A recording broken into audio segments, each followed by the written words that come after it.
ಸಚಿವರಾಗಬೇಕು ಅಂತ ತಮ್ಮ ಅಭಿಮಾನಿಗಳು ಬಾಳೆಹಣ್ಣ ರಥಕ್ಕೆ ಮತ್ತೊಮ್ಮೆ ಹೇಳ್ತೀನಿ, ನನಗೆ ಯಾವುದೇ ಸಚಿವನಾಗೋ ಆಸೆ ಇಲ್ಲ. ನಮ್ಮ MC ಸಾಹೇಬ್ರೆ ಸಚಿವರಾಗಿ ಮುಂದುವರಿಲಿ ಅಂತ ನನ್ನ ಆಸೆ ಇದೆ.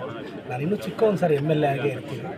ದೈವ ಬಲ, ಅವನೊಬ್ಬ ಡಿಸೈಡ್ ಮಾಡಿದ್ರೆ ಯಾವ ಲೆಕ್ಕ, ಎಲ್ಲಿಗೆ ಬೇಕಾದರೂ ಕರ್ಕೊಂಡು ಹೋಗ್ತಾನೆ. ದೈವ ಬಲ ಅಷ್ಟೇ ಸರ್. ತಮ್ಮ ಕಾರ್ಯವೈಖರಿಗಳನ್ನು ರಿಪೋರ್ಟ್ ಕಾರ್ಡ್ ಮುಖಾಂತರವಾಗಿ ತೋರಿಸ್ತಾ ಇದೆ. ಇದು ಒಂದು ನೂತನವಾಗಿ ಅನುಷ್ಠಾನಕ್ಕೆ ಬಂದಿರ್ತಕ್ಕಂಥ ಜನರಲ್ಲಿ ಯಾವ ರೀತಿ ಸ್ಪಂದನೆ ಸಿಗ್ತಾ ಇದೆ ಸರ್? ತುಂಬ ಅಪ್ರಿಷಿಯೇಟ್ ಮಾಡ್ತಿದ್ದಾರೆ, ಭಾಳಷ್ಟು ಜನ ಅಪ್ರಿಷಿಯೇಟ್ ಮಾಡ್ತಿದ್ದಾರೆ. ಈಗ ನೋಡಿ, ನಾನು ಹಳ್ಳಿಗಳಿಗೆ ಹೋಗಿ ಬಂದು 37 ಕೋಟಿ ಅನುದಾನ ಹಾಕಿದ್ದೆ. ಈಗ ನೆನ್ನೆ ಇಲ್ಲ ಮೊನ್ನೆ ಇನ್ನೊಂದು 10 ಕೋಟಿ ಒಪ್ಪಿಸಿದ್ದೀನಿ ಸರ್ಕಾರದಲ್ಲಿ. ಈಗ 10 ಕೋಟಿ ರೂಪಾಯಿ ರಸ್ತೆಗೆ ಚರಂಡಿಗೆ ಮತ್ತೆ ಕೊಟ್ಟಿದ್ದಾರೆ. ಆ ಲೆಟರ್ ಸಿಕ್ಕಿದ ತಕ್ಷಣ ನಾನು ಅನುದಾನ ಎತ್ಕೊಂಡು ಹಳ್ಳಿಗೆ ಹೋಗ್ತೀನಿ. ಈಗ ಮತ್ತೇನೊಂದು 40 ಹಳ್ಳಿಗೆ ಹೋಗಿ ಅನುದಾನ ಹಾಕ್ಕೊಂಡ್ಬರ್ತೀನಿ. ಮೊನ್ನೆ ನಮ್ಮ ನಂಜುಂಡಪ್ಪ ಸರ್ ದ್ವಾರಗಾನಹಳ್ಳಿಗೆ ಬೋರ್ ಹಾಕ್ಸಿ ಅಂದರು. 200 ಅಡಿಗೆ ನೀರು ಬಿತ್ತು, 200 ಅಡಿಗೆ ಬಿತ್ತು. ನನಗನ್ನಿಸ್ತು ಒಳ್ಳೆ ಮನಸ್ಸಿಂದ ಹಾಕ್ಸಿದ್ರೆ 200 ಅಡಿಗೆ ನೀರು ಸಿಗುತ್ತೆ ಅಂತ. ಅದು ಆಯಿತು. ಬಟ್ ಜನ ಅಪ್ರಿಷಿಯೇಟ್ ಮಾಡ್ತಿದ್ದಾರೆ. ಅವರು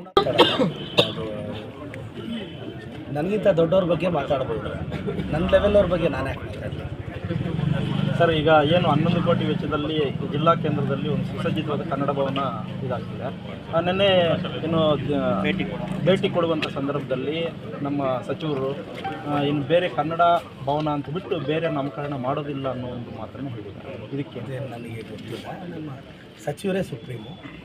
ಸಚಿವರು ಏನು ತೀರ್ಮಾನ ತಗೊಂಡ್ರೆ ನಾನು ಶಾಸಕನಾಗಿ ಬದ್ಧ. ಈಗ ಆಲ್ರೆಡಿ ನಮ್ಮ ಜಿಲ್ಲೆಯಲ್ಲಿ ಸರ್ವ ವಿಶ್ವೇಶ್ವರಯ್ಯನವರ ಹೆಸರು ಮತ್ತು ನೆಕ್ಸ್ಟು ಕೃಷ್ಣದೇವರಾಯರ ಹೆಸರು ಮುನ್ನೆಲೆಗೆ ಬರುವಂಥ ಸಾಧ್ಯತೆ ಇದೆ. ಅದನ್ನು ಅಲ್ಲಗಂಡಿದ್ದಾರೆ. ನಾನು ನಮ್ಮ ಸಚಿವರು ಏನು ತೀರ್ಮಾನ ತಗೊಳ್ತಾರೆ ಅದಕ್ಕೆ ಬದ್ಧವಾಗಿರ್ತೀನಿ. ನಮ್ಮ ಸಚಿವರು ಏನು ತೀರ್ಮಾನ ತೊಗೊಂಡ್ರು ಅದು ರೈಟ್, ಅಷ್ಟೇ ನಾನು ಹೇಳಕ್ಕೆ ಬಯಸ್ತೀನಿ. Okay sir.